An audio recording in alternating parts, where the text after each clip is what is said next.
നമസ്കാരം ഗൈസ്, വീണ്ടും ഒരു വീഡിയോയിലേക്ക് അവർക്ക് സ്വാഗതം. എപ്പോഴും ഈ വീഡിയോ ചെയ്യുന്നത് മറ്റൊന്നുമല്ല. കഴിഞ്ഞ ദിവസം നമ്മുടെ മുഖ്യമന്ത്രി വെള്ളപ്പൊക്കം ഉണ്ടാകുന്ന സമയത്ത് വിവാദത്തിലായ കുറച്ച് കാര്യങ്ങളുണ്ട്. മറ്റൊന്നുമല്ല, അദ്ദേഹം ഹെലികോപ്റ്റർ എടുത്ത് എറണാകുളത്ത് വന്നു. അതിനുശേഷം അദ്ദേഹം മലപ്പുറത്ത് പോയി അവിടെ ഒരു കോഫി ഷോപ്പ് ഉദ്ഘാടനം ചെയ്തു എന്നുള്ളതാണ് വലിയൊരു വിവാദമായത്. റിപ്പോർട്ടർ ചാനലിലെ മൊട്ടത്തലയൻ അത് കൃത്യമായിട്ട് പറയുന്നുണ്ട്, ചായക്കട ഉദ്ഘാടനം ചെയ്യാൻ പോയി എന്നുള്ളത്. ഇതിൻ്റെ സത്യാവസ്ഥ എന്താണെന്ന് നമുക്കെല്ലാം അറിയണം അല്ലേ? ഈ ബൈ മി എ കോഫി എന്ന് പറയുന്നൊരു പ്രസ്ഥാനം ഇനാഗുറേറ്റ് ചെയ്യാനായിട്ടാണ് നമ്മുടെ മുഖ്യമന്ത്രി പോയത്. ഈ ബൈ മി എ കോഫി എന്ന് പറയുന്നത് അതിൻ്റെ അർത്ഥം എന്ന് പറഞ്ഞു കഴിഞ്ഞാൽ എനിക്കൊരു ചായ മേടിച്ച് തരാമെന്നുള്ള അർത്ഥമാണ്. ഈ ഒരു പേരിൽ തുടങ്ങിയിരിക്കുന്ന ഒരു IT കമ്പനിയാണ്, ഒരു IT സ്റ്റാർട്ടപ്പ് കമ്പനിയാണ്. 2 യുവാക്കൾ ചേർന്നിട്ട് ചെയ്തിരിക്കുന്ന കമ്പനിയാണ്.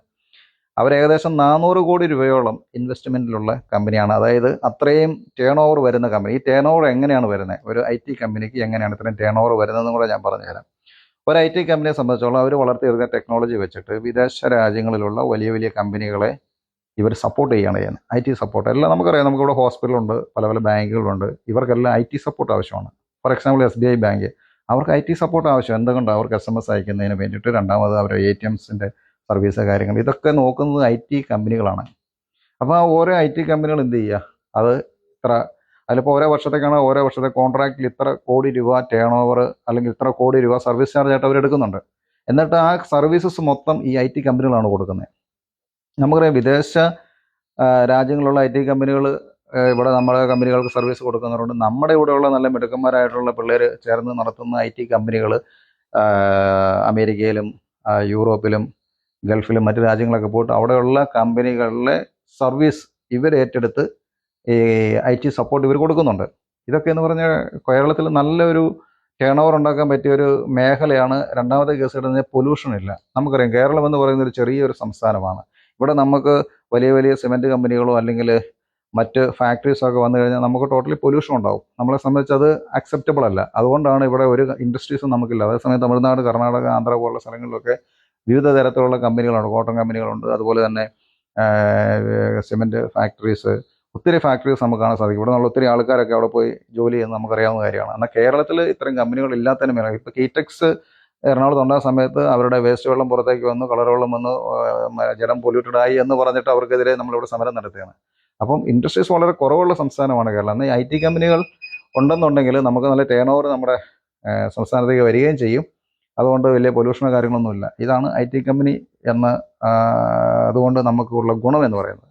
എന്നാൽ ഇപ്പോൾ ഇരിക്കുന്ന മുഖ്യമന്ത്രി ഇതിനെക്കുറിച്ചൊരു ധാരണയുള്ള മനുഷ്യനായതുകൊണ്ടും അദ്ദേഹം ചെറുപ്പക്കാരുടെ മനസ്സറിയാവുന്ന ആളായതുകൊണ്ടും സ്റ്റാർട്ടപ്പുകളെ പ്രോത്സാഹിപ്പിക്കുന്ന ഒരാളായതുകൊണ്ടും ആണ് അദ്ദേഹം അവിടെ പോയത്. അപ്പോൾ ഇവിടെ ഇത് എടുത്തു പറയാനുള്ള കാരണം എന്നെ സംബന്ധിച്ചാൽ സോഷ്യൽ മീഡിയ വഴി കുറച്ച് ടീംസ് PR വർക്ക് ചെയ്യുന്നുണ്ട്. അതായത് LDF കഴിഞ്ഞ ഇലക്ഷൻ തോറ്റേൻ്റെ ഫ്രസ്ട്രേഷൻ ഇപ്പോഴും ഇവർക്ക് മാറിയിട്ടില്ല. ഈ PR വർക്ക് ചെയ്യുന്ന ആൾക്കാരാണ് ഇത് മുഴുവൻ പടച്ചിറക്കി വിടുന്നത്. ഇപ്പോൾ കോടിയേരി ബാലകൃഷ്ണൻ്റെ മകൻ ബിനീഷ് കോടിയേരി, അവൻ്റെയൊക്കെ പേജ് വായിച്ചതിന് സത്യം പറഞ്ഞാൽ അവനൊക്കെ കാർക്കിച്ച് തുപ്പാൻ തോന്നുന്ന രീതിയിലുള്ള സംഭവങ്ങളാണ് ഇവനൊക്കെ പടച്ചു വിടുന്നത്. ഇഷ്ടംപോലെ ആൾക്കാർ ഓരോ പേജ് ഉണ്ടാക്കിയിട്ട് വെച്ച് പിണറായി വിജയനെ വെളുപ്പിക്കുകയാണ്. കഴിഞ്ഞത് കഴിഞ്ഞു, അദ്ദേഹം തോറ്റു. അത് നിങ്ങളങ്ങോട്ട് അക്സെപ്റ്റ് ചെയ്യുക. ഇനി ഇപ്പോഴത്തെ നമ്മുടെ മുഖ്യമന്ത്രി VD സതീശനാണെന്നുള്ളത് മനസ്സിലാക്കുക. കാര്യം അത് അങ്ങനെ ആയിരുന്നെങ്കിൽ ചെയ്ത് തെറ്റായി പോയെന്ന് ജനങ്ങളോട് ഇവർ ഓർപ്പിച്ചുകൊണ്ടിരിക്കും. സത്യം പറഞ്ഞാൽ അത് ഓർക്കും തോറും ഓരോ കമൻറ്റുകൾ നമ്മൾ കയറി കണ്ടു കഴിഞ്ഞാൽ ആളുകൾ പൂരെ ചീത്തയാണ് വിളിക്കുന്നത്. അത്ര ലെവലിലേക്ക് അത് പറഞ്ഞ് കമ്മ്യൂണിസ്റ്റ് പ്രസ്ഥാനങ്ങൾ തരം താണുകൊണ്ടിരിക്കുകയാണ്. ഇതിൻ്റെ ഒന്നും ആവശ്യമില്ല. നിങ്ങൾ 10 വർഷം നിങ്ങൾക്ക് ജനങ്ങൾ അവസരം തന്നു. നിങ്ങൾ കുറേ അഹങ്കരിച്ച് കുറേ തോന്നിവാസം കാണിച്ചു, ജനങ്ങൾ നിങ്ങളെ എടുത്ത് മാറ്റി. പുതിയ ആൾക്കാരാണ് ഭരിക്കുന്നത്, പുതിയ മന്ത്രിസഭയാണ്. നിങ്ങളത് അംഗീകരിക്കുക. എന്നിട്ട് എന്ത് ചെയ്യുക? പ്രതിസന്ധി ഘട്ടങ്ങളിൽ സംസ്ഥാനത്തോട് കൂടെ നിൽക്കുക, സർക്കാരിനോട് കൂടെ നിൽക്കുക, ജനങ്ങളോട് കൂടെ നിൽക്കുക. കഴിഞ്ഞ ദിവസം നമുക്ക് വെള്ളപ്പൊക്കം ഉണ്ടായി. വെള്ളപ്പൊക്കം എന്ന് പറഞ്ഞാൽ നമുക്ക് പ്രവചിക്കാവുന്നതല്ല, പെട്ടെന്നുണ്ടാകുന്ന സംഭവമാണ്. നാച്ചുറൽ കലാമിറ്റി അല്ലെങ്കിൽ പ്രകൃതി ദുരന്തം എന്ന് പറയുന്നത് ആർക്കും പ്രവചിക്കാൻ പറ്റാതെ ഏത് സമയത്ത് എവിടെ വേണമെങ്കിലും എങ്ങനെ വേണമെങ്കിലും ഉണ്ടാകാം. ആ സമയത്ത് മാറി നിന്ന് കുറ്റം പറയുക, ക്യാമ്പുകളിൽ ചെന്നിട്ട് അനാവശ്യങ്ങൾ പറഞ്ഞു വരുത്തി അങ്ങോട്ടും ഇങ്ങോട്ടും ആളുകളെ തമ്മിത്തല്ലിക്കുക, അത് വാർത്തയാക്കുക, സർക്കാരിനെതിരെ നീക്കുക, ഇതൊക്കെയാണോ ശരിക്കും ചെയ്യേണ്ടത്? LDFൻ്റെ ഒരു പ്രവർത്തന രീതി ഇതാണോ എന്നുള്ളതാണ് ഇപ്പോൾ നമുക്ക് മനസ്സിലാക്കാൻ പറ്റാത്തത്. ഞാൻ ഒരു കാര്യം പറയട്ടെ, കഴിഞ്ഞ 10 വർഷം LDF സർക്കാർ കേരളം ഭരിച്ചപ്പോൾ DYFIക്ക് അങ്കമാലിയിലും കാലടിയിലൊന്നും വഴിയുടെ പ്രശ്നങ്ങൾ ചർച്ച ചെയ്യാൻ സമയമില്ലായിരുന്നു. അതുവരെ അവർക്ക് സമരം നടത്താൻ താല്പര്യമില്ലായിരുന്നു. അവിടെ ആ വഴി എങ്ങനെ കടന്നത്? അവിടെ ഭയങ്കര തിക്കും തിരക്കുമായിരുന്നു. ഇത് കഴിഞ്ഞ ദിവസമാണ് കൊടിയും പിടിച്ച സമരം. അവിടുത്തെ തിരക്കൊഴിക്കണം, അവിടെ റോഡ് നന്നാക്കണം. ഇപ്പോൾ NGO ഒരു സംഘടന ഇറങ്ങിയിരിക്കുകയാണ്. NGO സംഘടനകൾ മുഴുവൻ ഇത് 10 വർഷന്മാർ ഉറങ്ങിക്കിടക്കുമായിരുന്നു. ഇപ്പോഴാണ് അവന്മാർക്ക് സാലറി ഇല്ല, അതില്ല, ഇതില്ല, ആനുകൂല്യങ്ങളില്ല എന്ന് പറഞ്ഞ് ഇപ്പോൾ അവന്മാർ ഒളിയും പിടിച്ചോണ്ട് എന്ത് ചെയ്യുക, പാർലമെന്റ് മന്ദിരത്തിന് മുമ്പിൽ അവിടെ കിടന്ന് കറങ്ങുകയാണ്. എന്ന് പറഞ്ഞാൽ ജനങ്ങളെ ഇറിറ്റേറ്റ് ചെയ്യുക എന്ന് മാത്രമല്ല, ഈ ഒരു പ്രതിസന്ധി ഘട്ടത്തിൽ ഇപ്പോഴാണോ അത് ഈ വെള്ളം പൊങ്ങി ഇത്രയും പ്രശ്നങ്ങൾ സംബന്ധിച്ച ഒരു സമൂഹം വെള്ളത്തിൽ ദുരിതം അനുഭവിക്കുമ്പോഴാണോ ഈ പരിപാടിയൊക്കെ കാണിച്ച് സർക്കാരിനെ പ്രതിസന്ധിയിലാക്കേണ്ടത്? സർക്കാർ രീതിയിലും പ്രതിസന്ധിയിലായിട്ടില്ല. കാരണം കഴിവുള്ള ഒരാളാണ് ശ്രീ VD സതീശൻ.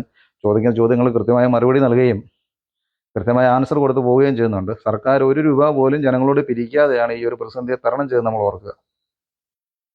VD സതീശൻ ഒരു മനുഷ്യരോട് 1 രൂപയും സഹായം ചോദിക്കാതെ തന്നെ അവർ കൃത്യമായിട്ട് പറയുന്നുണ്ട്, കളക്ടർക്ക് ജില്ലാ ഭരണാധികാരി ആയിരിക്കുക, കളക്ടർക്ക് പൂർണ്ണ അധികാരമാണ് എന്ത് ചെയ്യാനും ന്യായമായ കാര്യങ്ങൾ ഒരു പെർമിഷനും എടുക്കാതെ ചെയ്ത് പരാതി ഇല്ലാതെ പോകാനാണ് പറഞ്ഞിരിക്കുന്നത്. കളക്ടർ, പിന്നെ കളക്ടറെ താഴെ RDOമാർ, തഹസീൽദാർ, വില്ലേജ് ഓഫീസേഴ്സ്, അങ്ങനെ അങ്ങോട്ട് നീളുന്ന ആ ഒരു അഡ്മിനിസ്ട്രേഷൻ ലെവലിൽ കൃത്യമായ രീതിയിലുള്ള കാര്യങ്ങൾ ചെയ്തിട്ടാണ് ഈ ഭരണം മുമ്പോട്ട് നീങ്ങുന്നത്. മന്ത്രിമാർ തലത്തിലായിക്കോട്ടെ. അതിനിടയ്ക്ക് ഒരു കാര്യം പറയുന്നുണ്ട്, മുഖ്യമന്ത്രി ഇമ്മീഡിയറ്റ് ആയിട്ട് എന്ത് ചെയ്തില്ല, ക്യാമ്പ് സന്ദർശിച്ചില്ല. ഒരു മന്ത്രിമാരും അങ്ങനെ ക്യാമ്പ് സന്ദർശിച്ചില്ല. കഴിഞ്ഞ ദിവസം ഞാനൊരു വീഡിയോ ചെയ്തതാണ്. കാരണം എന്താ സംഭവം എന്ന് ചോദിച്ചു കഴിഞ്ഞാൽ, അവർ ഇമ്മീഡിയറ്റ് ആയിട്ട് അഡ്മിനിസ്ട്രേറ്റീവ് ലെവലിൽ ഇൻസ്ട്രക്ഷൻ കൊടുത്ത് കാര്യങ്ങൾ സ്ഥിതിഗതികൾ വിലയിരുത്തിയതിന് ശേഷം മാത്രമായിരിക്കും അവരവിടെ വിസിറ്റ് ചെയ്യുന്നത്. കഴിഞ്ഞ സർക്കാർ ഉണ്ടായിരുന്നപ്പോൾ അന്നത്തെ മുഖ്യമന്ത്രിയായ ശ്രീ പിണറായി വിജയൻ അത് തന്നെയാണ് ചെയ്തത്. പിണറായി വിജയനൊക്കെ എത്ര സ്ഥലം വിസിറ്റ് ചെയ്തെന്നുള്ളത് നിങ്ങൾ സെർച്ച് ചെയ്ത് നോക്കുക. ഇതാണ് ഇവിടുത്തെ അവസ്ഥ എന്ന് പറഞ്ഞത്. പിന്നെ വേറൊരു കാര്യം ഹെലികോപ്റ്ററിനെ കുറിച്ച് പറയുന്നുണ്ട്. ഹെലികോപ്റ്റർ എന്ന് പറയുന്ന സംഭവം കഴിഞ്ഞ സർക്കാർ വാടകയ്ക്ക് എടുത്തിട്ടത് മാസം 80 ലക്ഷം രൂപയ്ക്ക്. അത് ജനങ്ങളുടെ പണമാണ്, അവരുടെ വീട്ടിൽ നിന്ന് കൊണ്ടുവന്ന കാശൊന്നുമല്ല. ഈ 80 ലക്ഷം രൂപയ്ക്ക് മാസം വാടക കൊടുത്തെടുക്കുന്ന ഹെലികോപ്റ്റർ നിങ്ങൾ ആലോചിച്ച്, ഇപ്പം തന്നെ 28-30 കോടി രൂപയോളം ഇവർ മുടക്കി കഴിഞ്ഞു. ഒരു സെക്കൻഡ് ഹാൻഡ് ഹെലികോപ്റ്റർ മേടിക്കേണ്ട കാശ്. ഏറ്റവും നല്ല VIP മോഡൽ സെക്കൻഡ് ഹാൻഡ് ഹെലികോപ്റ്ററാണ് മേടിക്കുന്നതെങ്കിൽ 50 കോടി തൊട്ട് 60 കോടി വരെ മതി. പുതിയത് മേടിക്കാൻ 80 കോടി രൂപയാണ്. നമ്മൾ സെർച്ച് ചെയ്ത് നോക്കി അറിയാൻ പറ്റും. അങ്ങനെ ഒരു ഹെലികോപ്റ്റർ നമ്മൾ EMI ഇട്ട് എടുത്തിരുന്നാൽ പോലും ഇത് ഗവൺമെൻറ്റിന് എന്ത് ചെയ്താനും ഒരു അസറ്റായിട്ട് കിടന്നേനും, സർക്കാരിൻ്റെ അല്ലെങ്കിൽ ജനങ്ങളുടെ ഒരു അസറ്റായിട്ട് എന്ത് ചെയ്താനും അത് കിടന്നേനും. എമർജൻസി ടൈമിൽ ഹോസ്പിറ്റലൈസേഷൻ ഉപയോഗിക്കാം, അല്ലെങ്കിൽ ഒരു കലാമിറ്റീസ് എന്തെങ്കിലും സംഭവിച്ചു കഴിഞ്ഞാൽ അങ്ങോട്ട് മന്ത്രിമാർക്ക് യാത്ര ചെയ്യുന്നതിന് വേണ്ടി ഉപയോഗിക്കാമായിരുന്നു. അതൊക്കെ വാടകയ്ക്കെടുത്ത് ചിലരുടെ സ്വാർത്ഥ താല്പര്യത്തിന് വേണ്ടിയിട്ട് ഇവർ ഓരോ പ്രൊജക്റ്റുകൾ കൊണ്ടുവന്നിട്ട് എന്ത് ചെയ്യുക, അവർക്ക് വേണ്ടപ്പെട്ട ആളുകൾക്ക് കൊടുത്ത് ഇവർ തന്നെ കുറച്ച് കമ്പനികൾ ഉണ്ടാക്കി ആ കമ്പനികളിലേക്ക് എൻ്റെ കമ്മീഷനും കാര്യങ്ങളൊക്കെ മേടിച്ച് സൂക്ഷിച്ച് ജീവിക്കുകയായിരുന്നു കഴിഞ്ഞ 10 വർഷം. എക്സാലോജിക്കിൻ്റെ ഒക്കെ പ്രശ്നങ്ങൾ അതാണ് വന്നുകൊണ്ടിരിക്കുന്നത്. ഇപ്പം തെളിഞ്ഞു വരുന്ന കാര്യങ്ങൾ അതൊക്കെയാണ്. അപ്പം ജനങ്ങളിതെല്ലാം മനസ്സിലാക്കിയിട്ടാണ് നിങ്ങളെ മാറ്റി നിർത്തുന്നത്. ആദ്യം തന്നെ എന്ത് ചെയ്യുക, നിങ്ങൾ മനസ്സിലാക്കുക. അതിനുശേഷം ഈ ഒരു പ്രതിസന്ധി ഘട്ടത്തിൽ വെള്ളം കയറി വീടുകൾ നശിച്ച് കിടക്കുന്ന ആളുകളുള്ളപ്പം ക്യാമ്പുകൾ ഒരു വിധത്തിൽ സർക്കാർ ആരുടെയും ആനുകൂല്യമില്ലാതെ ക്യാമ്പുകൾ നടത്തിക്കൊണ്ട് പോകുമ്പോൾ അവിടെയൊക്കെ നമ്മളെ കൊണ്ട് പറ്റാവുന്ന സഹായവും സപ്പോർട്ടും കൊടുക്കുക. അല്ലാതെ റിപ്പോർട്ട് ചാനലും കൈരളിയൊക്കെ ചെന്ന് ഈ ഇവരുടെ തോന്നിവാസന നിന്നുകൊണ്ട് എന്ത് ചെയ്യുക, വിള്ളലുണ്ടാക്കി ജനങ്ങളിൽ പരിഭ്രാന്തി വരുത്തി അവിടെ അതില്ല ഇതില്ല. ഇവിടെ സദ്യ ഉണ്ടാകുന്ന കാര്യങ്ങൾക്കൊന്നും അല്ലല്ലോ പോകുന്നത്. ബുദ്ധിമുട്ട് എല്ലാവർക്കും ഉണ്ട്, എല്ലാ മനുഷ്യനും ഉണ്ട്. എല്ലാവരും മഴക്കാലമൊക്കെ ആയിക്കഴിഞ്ഞാൽ ഒത്തിരി സ്ഥലങ്ങൾ വീട് പോകാത്തവരും പട്ടിണിയും ദാരിദ്ര്യം അനുഭവിക്കുന്ന ആൾക്കാരാണ് കേരളത്തിലുള്ളത്. ഒരു നേരം ഇച്ചിരി ലേറ്റായിട്ട് ഫുഡ് കിട്ടി എന്ന് പറഞ്ഞുകൊണ്ട് അത് അങ്ങനെയാണ് ഇങ്ങനെയാണ് കുറ്റപ്പെടുത്തലുകൾ അങ്ങേ അറ്റമാണ് ഇപ്പോൾ സോഷ്യൽ മീഡിയ വഴി നമുക്ക് കാണാൻ സാധിക്കുന്നത്. ഇതൊക്കെ ഒഴിവായി സാമാന്യ ബോധത്തിലൊന്ന് ചിന്തിച്ചുകൂടെ?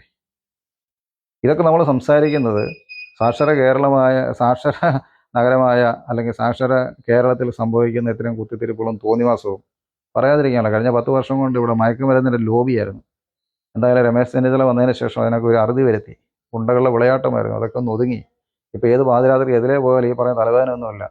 കഴിഞ്ഞ ഒരു 6 മാസം മുമ്പ് ഉള്ള സാഹചര്യവും ഇപ്പോഴും നമ്മൾ നോക്കിക്കേ. 6 മാസം മുമ്പ് വരെ നമ്മൾ വഴിയിലൂടെ പോവുകയാണെങ്കിൽ ഒരു 18 വയസ്സ് തൊട്ട് മുകളിലേക്കുള്ള പിള്ളേർ, ഒരു 10ാം ക്ലാസ് തൊട്ടുള്ള പിള്ളേർ ഗുണ്ടകളാണ്, ഗുണ്ടായുസം കാണിച്ച് നിൽക്കുകയാണ്. വഴിയെ പോകാൻ പറ്റത്തില്ല. ഒന്ന് പറഞ്ഞ് രണ്ടാമത്തെ നേമാർ തല്ല്, അടി, തൊഴി, ഇടി ഇതൊക്കെയായിരുന്നു. ഇപ്പം അതൊക്കെ പാടെ ഒതുങ്ങി. ഏത് വാതിലൊക്കെ എതിരെ പറയും. ഞാനിപ്പോൾ കുറേ കാലമായിട്ട് ഒരു ഒറ്റ പിള്ളേരെ വഴി കാണാറില്ല. ഒരു 10 മണി കഴിഞ്ഞാൽ ഒരൊറ്റ എണ്ണം കൂട്ടം കൂടി നിൽക്കുന്നത് കാണാറില്ല. ഇതൊക്കെയാണ് വന്ന ഭരണമാറ്റം. കഴിഞ്ഞ 2-3 മാസം കൊണ്ട് നമ്മുടെ നാട്ടിൽ വന്ന മാറ്റമാണ്. അത് നമ്മൾ മനസ്സിലാക്കണം. നമുക്കിപ്പോൾ നിലവിലുള്ള മന്ത്രിസഭ എന്ന് പറയുന്ന അത്യാവശ്യം നല്ല വിവരവും വിദ്യാഭ്യാസമുള്ള ആളുകളാണ്.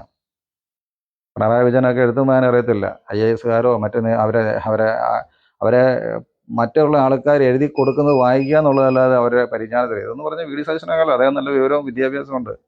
അയാൾക്ക് തന്നെ ചെയ്യാനുള്ള കഴിവുണ്ട്. നിലവിലുള്ള മന്ത്രിമാരൊക്കെ അത്രയ്ക്ക് കഴിവുള്ള ആൾക്കാരാണ്. ഇതാണ് സംസ്ഥാനം, നമ്മൾ കേരളം ആഗ്രഹിച്ചിരിക്കുന്ന ഒരു മന്ത്രിസഭയിൽ നിന്ന് തന്നെ വേണമെങ്കിൽ നമുക്ക് പറയാൻ സാധിക്കും. അപ്പം ഇത് ഇത്രയും പറയാനുള്ള കാരണം മറ്റൊന്നുമല്ല. നമ്മുടെ ചുറ്റുപാട് നടക്കുന്ന കാര്യങ്ങൾ, നമ്മുടെ സംസ്ഥാനത്ത് നമ്മുടെ ആളുകളുടെ ഇടയിൽ നടക്കുന്ന കാര്യങ്ങൾ, ഇത് കുറേ ഇങ്ങനെ കാണുകയും കേൾക്കുകയും ചെയ്തു കഴിയുമ്പോൾ നമ്മൾ നമ്മുടെ അഭിപ്രായം, പ്രതികരണം നമ്മൾ ജസ്റ്റ് അറിയിക്കുന്നു എന്ന് മാത്രമേ ഉള്ളൂ. ഇതാണ് എനിക്ക് ഇപ്പോഴത്തെ സാഹചര്യത്തെക്കുറിച്ച് നിങ്ങളോട് ഷെയർ ചെയ്യാനായിട്ടുള്ളത്. കാണാം വീണ്ടും അടുത്ത വീഡിയോ. അതിലേക്ക് ബൈ ബൈ.